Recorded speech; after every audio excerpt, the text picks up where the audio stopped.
ఆదిలాబాద్ జిల్లా పోయేటువంటి అనేక లక్షల మంది ప్రయాణికులకు వాహనాలకు సౌకర్యంగా ఉండాలనేటువంటి ఒక ఆ ప్రాంత ప్రజలందరి చిరకాల వాంఛకు అనుగుణంగా గౌరవ ముఖ్యమంత్రి గారు రేవంత్ రెడ్డి గారు ఈరోజు ఈ ప్రాంత ప్రయాణికులందరూ కూడా వాళ్ళ గమ్యస్థానం నుంచి హైదరాబాద్ చేరడం ఒక ఎత్తు అయితే ఇక్కడ నుంచి సిటీలో పోవడానికి అంతే సమయం పట్టేటువంటి పరిస్థితులల్లో ఈరోజు ఈ ప్రాంత ప్రజలందరి చిరకాల వాంఛకు ఫౌండేషన్ వేసిన ముఖ్యమంత్రి గారికి గట్టిగా ఒకసారి చప్పట్లతో ధన్యవాదాలు తెలియాల్సిందే సందర్భంగా కోరుతా ఉన్నాను.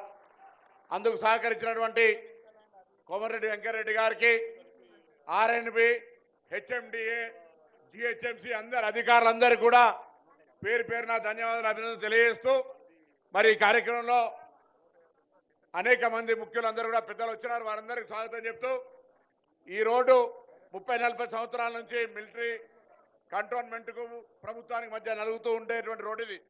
తెలంగాణ వచ్చిన తర్వాతనైనా ఈ రోడ్డు ఏర్పడుతుంది అనుకుంటే ఈ రోడ్డు ఎక్కడేసిన గొంగలు అక్కడనే ఉంటే మీరు ముఖ్యమంత్రి అయిన 100 రోజుల్లో ఈ ప్రాంత ప్రజల ఆకాంక్షలకు అనుగుణంగా అనుమతి పొంది దీని యొక్క మంజూరు తీసుకున్న సందర్భంగా ఆ ప్రాంత పౌరుడిగా ప్రజాప్రతినిధిగా రాష్ట్ర మంత్రిగా మీకు ధన్యవాదాలు తెలియజేస్తా ఉన్నాను. ముఖ్యమంత్రి గారు తప్పకుండా ఈ రోడ్డు సౌకర్యంతో ప్రయాణం చెప్తే కరీంనగర్ నుంచి ఇక్కడికి రావడానికి ఎంత టైం పడుతుందో ఇక్కడి నుంచి సిటీలో పోవడానికి కూడా అంతే టైం పట్టేది. దాన్ని ఆ అవకాశం అటువంటి యొక్క సమస్యను తప్పించినందుకు మీరు మరొక్కసారి ధన్యవాదాలు చెప్తూ గౌరవ ముఖ్యమంత్రి గారు ప్రసంగించాల్సిన విజ్ఞప్తి చేస్తా ఉన్నాను.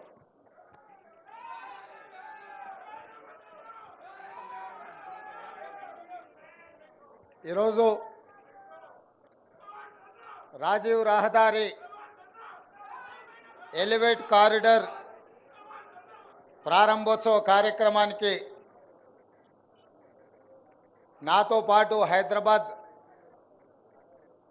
ఇన్ఛార్జి మంత్రి మిత్రుడు పొన్నం ప్రభాకర్ గారు,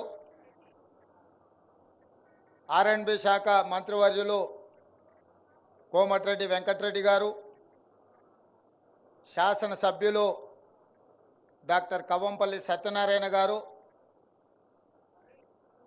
ప్రభుత్వ సలహాదారుడు హర్కర వేణుగోపాలరావు గారు, వేం నరేందర్ రెడ్డి గారు, మాజీ శాసనసభ్యులు మైనంపల్లి హనుమంతరావు గారు, కంటోన్మెంట్ బోర్డు నామినేటెడ్ సభ్యులు రామకృష్ణ గారు, శాసన మండలి సభ్యులు రఘోత్తం రెడ్డి గారు, చాలామంది ప్రజాప్రతినిధులు, ఈ ప్రాంత ప్రజలు, ఆర్ఎండ్బి శాఖ అధికారులు, అదేవిధంగా హెచ్ఎండిఏ అధికారులు,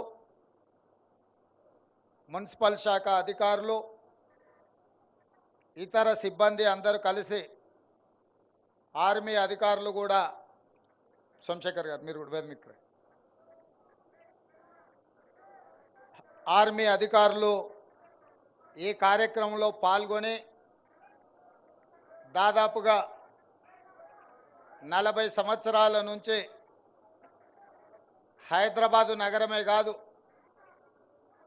రంగారెడ్డి జిల్లాలో భాగమైన కుత్బుల్లాపూర్, మేడ్చల్ ప్రాంతాలతో పాటు మెదక్ జిల్లా, కరీంనగర్ జిల్లా, ఆదిలాబాద్ జిల్లాలో మంచిర్యాల ప్రాంతానికి ఎంతో ఇబ్బందికరంగా గంటల కొద్దీ ట్రాఫిక్ జామ్లలో ఉక్కిరి బిక్కిరైతుంటే రాష్ట్ర కేంద్ర ప్రభుత్వాల మధ్యలో సత్సంబంధాలతో సమస్యను పరిష్కరించుకోకుండా గత ప్రభుత్వం ప్రజల యొక్క అవసరాన్ని కూడా మర్చిపోయి కేంద్రంతో గిల్లి కజ్జాలు పెట్టుకొని ఈ ప్రాజెక్టును పక్కన పడేసింది. మేము అధికారం చేపట్టిన ఎంబడే మా అధికారులతో మాట్లాడి, ఎందుకు అంటే గతంలో ఈ ప్రాంత పార్లమెంట్ సభ్యుడిగా ఎన్నోసార్లు నేను కేంద్ర ప్రభుత్వానికి ఈ విషయాన్ని తెలపరచడం జరిగింది. రక్షణ శాఖ మంత్రి గారితో కూడా నేను మాట్లాడడం జరిగింది. కంటోన్మెంట్ బోర్డు సమావేశాలలో కూడా బోర్డు అధికారులతో చర్చించడం జరిగింది. అదేవిధంగా డిఫెన్స్ కమిటీ మెంబర్గా ఆ సమావేశాలలో కూడా ఈ అంశాలను ప్రస్తావించినప్పుడు కేంద్ర ప్రభుత్వానికి రక్షణ శాఖకు సంబంధించిన అధికారులు గత మీ రాష్ట్ర ప్రభుత్వం యొక్క వైఖరి సరైన విధంగా లేక కేంద్ర ప్రభుత్వంతో సరైన సంప్రదింపులు జరపకపోవడం వల్ల ఈ సమస్య పరిష్కారం కావడం లేదని నా దృష్టికి తెచ్చింది. మేము బాధ్యత తీసుకున్న ఎంబడే అధికారులను పిలిచి సమీక్షించి ఈ అంశాలను అన్నిటినీ తీసుకొని ప్రధానమంత్రి నరేంద్ర మోడీ గారిని, రక్షణ శాఖ మంత్రి రాజ్నాథ్ సింగ్ గారిని కలిసి ఈ ప్రాజెక్టు యొక్క ప్రాధాన్యత, ప్రజల యొక్క అవసరము, వీటన్నిటిని వారికి సంపూర్ణంగా వివరించడం జరిగింది. ఆ సందర్భంగా వారు రాష్ట్ర ప్రభుత్వం కూడా కొన్ని, కేంద్ర ప్రభుత్వం ముఖ్యంగా రక్షణ శాఖ వికారాబాదులో పూడూరు దగ్గర నేవీ విభాగానికి సంబంధించిన భూముల కేటాయింపులో కూడా రాష్ట్ర ప్రభుత్వం సరైన నిర్ణయం తీసుకోకపోవడము, అదేవిధంగా చాంద్రాయణగుట్ట ప్రాంతంలో ఉన్న రక్షణ శాఖ ఆధీనంలో ఉన్న భూములను కూడా లీజ్ రెన్యువల్ చేయకుండా కేంద్ర ప్రభుత్వాన్ని, రక్షణ శాఖని ఇబ్బంది పెట్టి ఈ సమస్యల్ని పరిష్కరించుకోకుండా జటిలం చేస్తున్నారని చెప్పి మంత్రులు నా దృష్టికి తీసుకురావడం జరిగింది. ఆర్థిక శాఖ మంత్రి నిర్మలా సీతారామన్ గారిని కూడా మేము కలిసినప్పుడు వారు గతంలో డిఫెన్స్ మినిస్టర్గా ఉన్నప్పుడే కంటోన్మెంట్ బోర్డు ప్రాంతంలో రోడ్లను ఆర్మీ అధికారులు మూసేస్తే కూడా వారు ప్రజల అవసరానికి ఆ రోజు రోడ్లను తెరిపించినప్పుడు కూడా ఈ అంశాలను రాష్ట్ర ప్రభుత్వం దృష్టికి తీసుకొస్తే రాష్ట్ర ప్రభుత్వం స్పందించకపోవడం వల్ల ఈ సమస్యలన్నీ కూడా దీర్ఘకాలికంగా వాయిదా పడుతూ వస్తున్నాయని చెప్పి వారు నా దృష్టికి తీసుకురావడం జరిగింది. ప్రధానమంత్రి, రక్షణ శాఖ మంత్రి, అదేవిధంగా ఆర్థిక మంత్రి నిర్మలా సీతారామన్ గారితో కలిసి మాట్లాడిన తర్వాత ఈ పనుల సాధనలో రాష్ట్ర ప్రభుత్వ వైఫల్యం గతంలో కొట్టొచ్చినట్టుగా నా దృష్టికి వచ్చింది.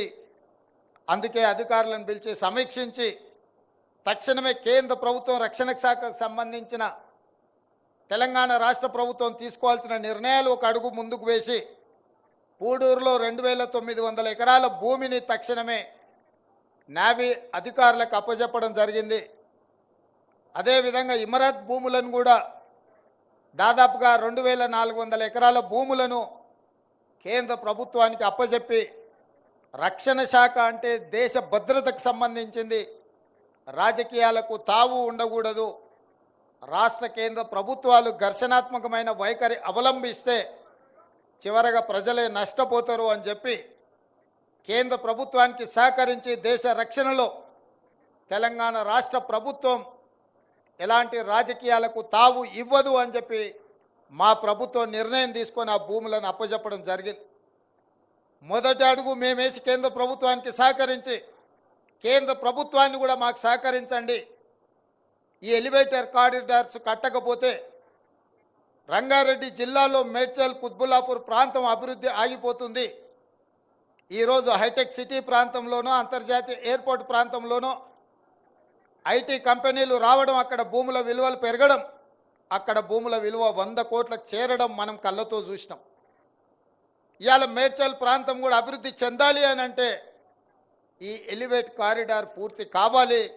తద్వారా ఆ ప్రాంతంలో కూడా అభివృద్ధి వస్తుంది, ఐటీ కంపెనీలు వస్తున్నాయి, భవిష్యత్తులో ఫార్మా కంపెనీలు కూడా పెట్టుబడులు పెట్టడానికి వస్తాయని ఆలోచనతోటి కేంద్ర ప్రభుత్వాన్ని సంప్రదించి ఈ భూముల సేకరణ కోసం వారికి విజ్ఞప్తి చేస్తే కేంద్ర ప్రభుత్వం కూడా తెలంగాణ రాష్ట్ర ప్రభుత్వానికి సహకరించడానికి ముందుకొచ్చి ఈ భూములను మనకు అప్పజెప్పడం జరిగింది. కేంద్ర ప్రభుత్వానికి తెలంగాణ రాష్ట్ర ప్రభుత్వం తరఫున ధన్యవాదాలు, కృతజ్ఞతలు నేను తెలియజేస్తున్నా. నాకు స్పష్టమైన వైఖరి మా ప్రభుత్వానికి ఉన్నది.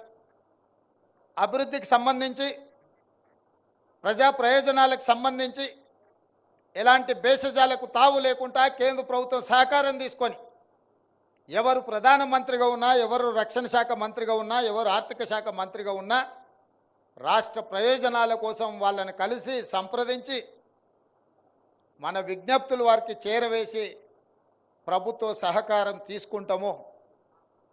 నిన్న మొన్న ప్రధానమంత్రి గారిని కలిసి రాష్ట్రానికి వచ్చినప్పుడు స్వాగతం పలికి రాష్ట్ర ప్రజల యొక్క అవసరాలను, అది తుమ్మిడేటి కావచ్చు, మూసీ రివర్ ఫ్రంట్ కావచ్చు, మెట్రో రైలు కావచ్చు, పాలమూరు రంగారెడ్డి ఎత్తిపోతల జాతీయ ప్రాజెక్టు కావచ్చు, ఇతర రక్షణ శాఖకు సంబంధించిన భూములు రాష్ట్ర ప్రభుత్వానికి బదలాయించాల్సిన విషయాలలో సంపూర్ణంగా వారికి విజ్ఞాపన పత్రాలు ఇవ్వడం జరిగింది. వారు సానుకూలంగా స్పందించినట్టే నాకు అనిపించింది. కానీ చాలామంది రాష్ట్ర ముఖ్యమంత్రి వెళ్ళి ఇట్లా ప్రధానమంత్రిని కలుస్తాడని అంటారు. 10 సంవత్సరాలు మీరు దిక్కుమాలిన విధానం అవలంబించడం వల్ల శిక్ష ప్రజలకు పడ్డది. మీరు హ్యాపీగానే ఉన్నారు, మీరు ఫామ్ హౌజులు కట్టుకున్నారు, మీకేం ఇబ్బంది లేదు. కానీ ఉత్తర తెలంగాణ ముఖ్యంగా అభివృద్ధి చెందాలంటే ఈ ఎలివేటెడ్ కారిడార్లు, ఈ రోడ్లు అభివృద్ధి జరగాలి. ప్రజా ప్రయోజనాలను దృష్టిలో పెట్టుకొని తెలంగాణ రాష్ట్ర అభివృద్ధి కోసం ఒక్క మెట్టు దిగడానికి నాకు ఎలాంటి అభ్యంతరం లేదు. ఇందులో రాజకీయ ప్రయోజనం లేదు. రాష్ట్ర ప్రభుత్వం యొక్క ప్రతిష్ట పెరుగుతుంది, తెలంగాణ రాష్ట్రం అభివృద్ధి చెందుతుంది. అదేవిధంగా మిత్రుడు కోమటిరెడ్డి వెంకటరెడ్డి గారు నితిన్ గడ్కరీ గారిని మొన్న కలిసిన ప్రధానమంత్రి గారిని కూడా RRR రోడ్డులో 354 కిలోమీటర్లకు సంబంధించి 50% మంజూరైంది, మిగతా 50% కూడా మంజూరైతే మొత్తం తెలంగాణకు మణిహారంగా రీజనల్ రింగ్ రోడ్ అవుతుంది అని చెప్పి మిత్రుడు కోమటిరెడ్డి వెంకటరెడ్డి గారు ప్రధానమంత్రి గారికి నితిన్ గడ్కరీ గారికి కూడా విజ్ఞప్తి చేసిండ్రు. ఆ విషయంలో కూడా వారు సానుకూలంగా స్పందించారు. నేను ఒక్క మాట గుర్తు చేయదలుచుకున్నా. ఇవాళ హైదరాబాద్ నగరానికి అంతర్జాతీయ గుర్తింపు వచ్చింది అనంటే ఆనాడు UPA 1 UPA 2లో డాక్టర్ వైఎస్ రాజశేఖర రెడ్డి గారు ముఖ్యమంత్రిగా ఉన్నప్పుడు ఈ ఔటర్ రింగ్ రోడ్డు, అంతర్జాతీయ ఎయిర్పోర్టు, IT కంపెనీలను, ఫార్మా కంపెనీలను ఉధృతంగా ఈ రాష్ట్రంలో పెట్టుబడులు తీసుకొస్తేనే, అదేవిధంగా హైదరాబాదు నగరంలో నిర్మించిన మెట్రో రైలు ఆనాడు నిర్మించడం వల్లనే ఈ నగరానికి అంతర్జాతీయ స్థాయి వచ్చింది. ఆనాడు అంతర్జాతీయ స్థాయి కాంగ్రెస్ పార్టీ తీసుకొచ్చింది కాబట్టే ఈరోజు తెలంగాణ రాష్ట్ర ప్రభుత్వంలో ఉన్న ఆదాయం ఈ మహానగరం నుంచి 70% వస్తుంది అని అంటే దూరదృష్టితోని ఆనాడు కాంగ్రెస్ పార్టీ, ఆనాటి ప్రభుత్వం తీసుకున్న నిర్ణయాల వల్ల.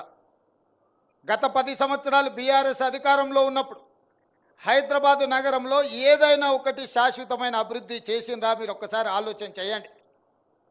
ఈరోజు నగరానికి వచ్చిన IT కంపెనీలు కావచ్చు, హైటెక్ సిటీ కావచ్చు, అంతర్జాతీయ ఎయిర్పోర్ట్ కావచ్చు, ఔటర్ రింగ్ రోడ్ కావచ్చు, మెట్రో రైలు కావచ్చు, కృష్ణానది జలాలు కావచ్చు, గోదావరి జలాలు కావచ్చు, అదేవిధంగా వివిధ అభివృద్ధి కార్యక్రమాలు ఆనాడు కాంగ్రెస్ పార్టీ ఉన్నప్పుడే, చివరికి నక్లెస్ రోడ్ కావచ్చు, అప్పుడప్పుడు సెల్ఫీలు దిగి సెల్ఫ్ డబ్బాలు కొట్టుకుంటున్న KTR గారు దిగి శిల్పారామం కూడా ఆ రోజు కాంగ్రెస్ పార్టీ అభివృద్ధి చేసింది.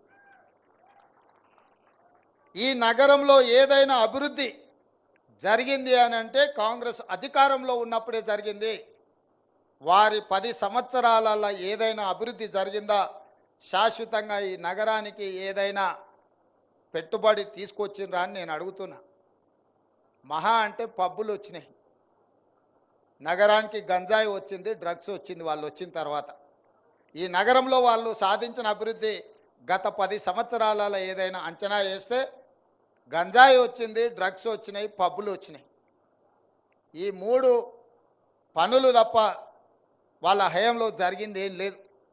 అందుకే మేము వచ్చిన ఎంబడే రాష్ట్ర అభివృద్ధి కోసం అవసరమైన ప్రణాళికలన్నిటిని సిద్ధం చేసుకొని కేంద్ర ప్రభుత్వాన్ని, కేంద్ర మంత్రులను, ప్రధానమంత్రిని కలిసి రాష్ట్ర అభివృద్ధి కోసం మేము కృషి చేస్తున్నాం. ఆ కృషిలో భాగంగానే ఇవాళ 40 సంవత్సరాల ఆకాంక్ష ఉత్తర తెలంగాణ అభివృద్ధికి ముఖద్వారమైన ఈ ఎలివేటెడ్ కారిడార్స్ దాదాపుగా 2500 కోట్ల రూపాయలతోని 18.5 కిలోమీటర్లు 6 లేన్ రోడ్డు ఈరోజు మనం ప్రారంభించుకున్నాము. ఈ అభివృద్ధి ఉత్తర తెలంగాణ శాశ్వతమైన అభివృద్ధికి ఉపయోగపడుతుంది.